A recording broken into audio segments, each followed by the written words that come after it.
No, you are not looking at shoes from Ross or Kohl's or anything like that. These are actual cleats worn by Steve Cishek. He did it for Father's Day because they're dad shoes. Might as well turn them into dad cleats. What's up, everyone? It's Fuzzy. Welcome back to yet another MLB recap. We do this every single day, so don't be afraid to stick around, hit that subscribe button. A couple different players made some history yesterday, including Michael Nelson Trout. Josh Donaldson was playing angry yesterday, and top Marlins prospect, he got called up, and he made a grand impact. Make sure you guys are using code Fuzzy on SeatGeek if you're going to any games or concerts anytime soon to save yourself 20 bucks off your entire order. Now, we do have some breaking news.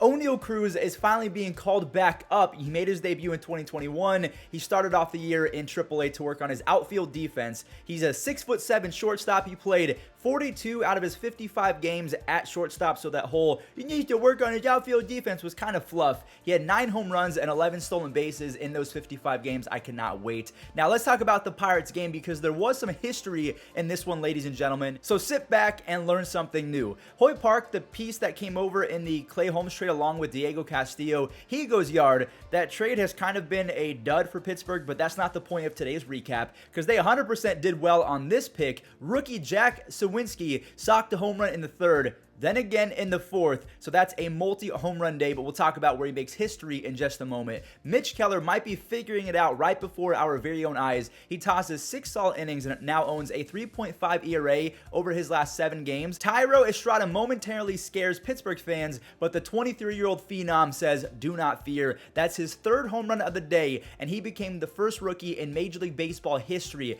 to have 3 home runs in a single game. Well, other rookies have done that, but he is the first to ever have 3, where the third one was a walk-off home run. Pittsburgh isn't a very good team, but I will give them some credit. They're at least a fun team to watch at times. Another top prospect along with Oneil Cruz that is being called up, Jeter Downs, who was the biggest piece in the Mookie Betts trade. He is a huge power speed guy. He has 11 home runs and 11 stolen bases in 53 games, but he has a nearly 33% K rate, which is not good, so he's going to be striking out a ton, but he's going to be exciting. So let's talk about the Red Sox because that's the team that he's going to be making his debut with. Trevor Story is starting to heat up yet again, folks, and JBJ handed Nick Pivetta another run on an RBI single in the 5th. Pivetta was gross. He picks up 10 punch-outs in just 7 innings, and he was able to work around 4 different walks.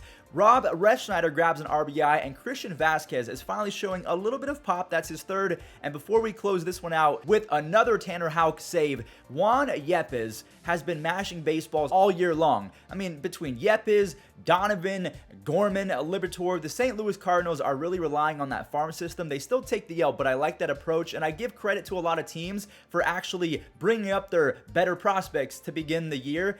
That's a good sign for Major League Baseball. I can't believe I'm saying this, but we have to talk about the Detroit Tigers because yesterday I took the day off to hang out with my dad. The Riley Green era is officially here. He was so good in his debut. He had 2 base hits, and he has really shifted the energy of this team and the entire lineup. Robbie Grossman has been awful all year. He finally runs into a ball. That's his 2nd of the year. And all this talk about Riley Green, where's Torkelson? There he is, a 2-run single, and then Grossman delivers again. So that's 4 RBIs on the day for Robbie. The Tigers have scored, 21 runs in Riley Green's first 2 games. Even as a Cleveland fan, I am happy for them. The Tigers have been bad for so long, so it's kind of nice to have some competition in the AL Central. And I don't know if I'm just being jolly because Cleveland just won a series versus the Dodgers, so I could really care less what the Twins and the Tigers and the White Sox are doing. But yes, the Guardians have beat LA in a series. Sorry for the spoilers, but it was a great game even without Mookie and J-Ram. Mookie is going to be missing the next 2 weeks, probably with an injury, and J-Ram, he jammed his thumb, so again, they were both out. The rookie extra base machine, Oscar Gonzalez, ties it on his very first big league home run. He now owns a 144 WRC plus in his first 22 games. Beebs got touched up for a few runs, but he did strike out 9 over 6 innings. And guess who delivers for the youngest team in Major League Baseball? Yep, another rookie. Richie Palacios rips a massive game-tying double, and then Andres Jimenez, who is, I don't even think he's 23 years old yet, he continues his all-star campaign with a clutch single. Clase has been racking up saves left and right. That is his 15th already. And I didn't realize that Emmanuel Clase is only 24 years old, so that Corey Kluber trade, maybe it wasn't so bad after all. Now, let's go ahead and talk about the Phillies because this was their first really bad loss since firing Joe Girardi, so let's see if they can bounce back after this. But we saw Michael Franco open the door on an RBI single, and Juan Soto completely kicked down that door with a monster 3-run shot. He is still walking a ton, but he has a sub 220 batting average, which is not very Juan Soto-like. And even though he's struggling, he still has a nearly 140 WRC plus, so he is just absolutely insane at the game of baseball. I mean, this one wasn't even close after that. A few more came in right before Maikel Franco connected on his 5th home run. I was going to say, yeah, he's having a great start, but yeah, he's not really having a great start. Defensively, he's been he's just been all the way around. The Phillies are going to need the Braves and the Mets to lose to stay within reach, so let's talk about both of those teams. The Braves were facing off against the Cubs, and yet again, it wasn't really much of a game. Travis d'Arnaud's this pitch to space. Yes, I used his last name as a verb. Sue me. He and Contreras are machines behind the dish. They both have 9+ home runs. Michael Harris is looking like a legitimate starter in this league. He's now hitting well over 300 after his 3rd home run. He's not even 22 years. I thought he was 23, 24. He's 21 years old. He's making me feel bad about what I'm doing in life, although I'm very grateful for it. I just can't believe these kids are so good at such a young age. I don't know how the Braves keep doing this. Ozzie Albies, Ronald Acuna Jr., Austin Riley. There's Austin Riley and also Matt Olson doing their things with RBI extra base hits. And Ian Anderson took care of the rest with an excellent outing. 9 strikeouts and 6 shutout. He finally looked like the 2020-2021 Ian Anderson that we all know and love.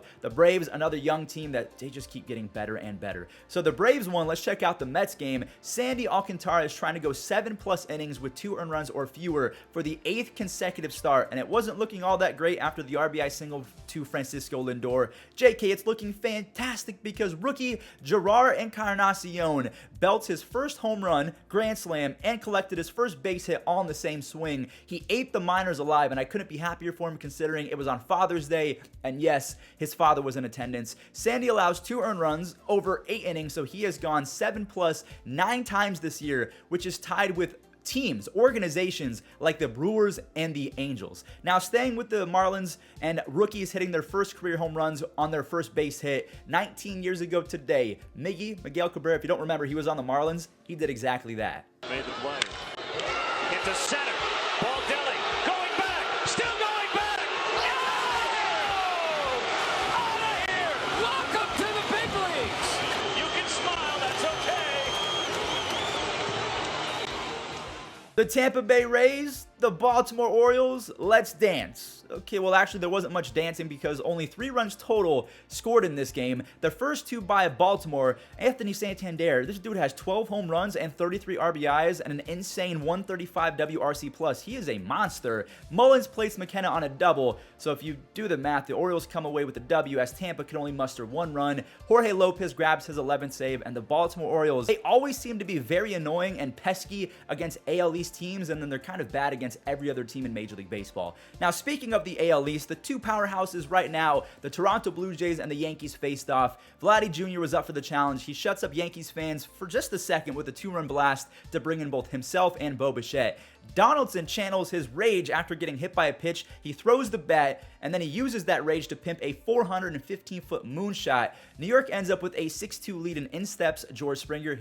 I mean, this guy demolishes the Yankees for his career, going back to when he was on the Astros. The Yankees come right back with a few, but so does Toronto. Lourdes Gurriel Jr. smacks one of the biggest home runs of his life, a grand slam to bring it within 1, and the 2021 All-Star completes the comeback. Teoscar Hernandez gets all of this baseball, setting it 413 feet for a massive 3-run pimp job. Yankees Twitter was in shambles. Kind of, not really. They won the series and they're almost at 50 wins, so how could you be mad? Romano is at 17 saves. The Yankees still lead the season series against the Blue Jays 8-4. The Brewers have been punishing the Reds all year long, and nothing changed in this one. You have Luis Urias doubling home 1, and then Victor Caratini connects for a 2-run missile off of Mike Minor. The Reds, they show some dog in them, but they fall short after Renfroe hits one to the 4th dimension, like from Interstellar, 444 feet to be exact. Jackie Bradley Jr. has been decent for the Red Sox, but I still don't like that trade at all. Devin Williams locks the Reds up, striking out 2 for his 5th save, and the Brewers are on a 3-game winning streak. They're now tied with the Cardinals after Cardinals lost to the Red Sox. They're both in first place right now. You know how Superman's weakness is kryptonite? Yeah, well, apparently the Rockies are the Padres' kryptonite. Elias Diaz singles home CJ Cron, and the Rockies completely took over in the 5th inning. You have Brendan Rodgers and CJ Cron coming away with RBI singles, and Grichuk, he's very much enjoying hitting in Coors Field. That's 7 home runs and 33 RBIs, so he's productive, but he's still not even sniffing league average OPS plus or WRC plus. Antonio Sensatella has shown flashes of being an ace in the past, and today, or yesterday I should say, he was very good. Diaz joins Grichuk in the 3 RBI party after a home run and a walk with the bases loaded as the Rockies win easy. Now, Manny Machado did leave this game with an ankle injury, but x-rays were negative. He should be back in the lineup in the next few days. Hey, Oakland fans, this was a fun game. Now, real talk, I do want you guys to win games, but I also want your team to suck, to completely rub it in the cheapskate owners' faces so you guys are forced to move to Vegas. Again, these are all selfish reasons. I just want to be able to vlog Shohei Ohtani and have the Yankees coming to Vegas, and you guys know what I'm trying to say. I'm not trying to steal your team, but it would be fun for me. Seth Brown has been fairly solid this year with 9 home runs, 32 RBIs, and a pretty decent 101 WRC+. At least it's better than average.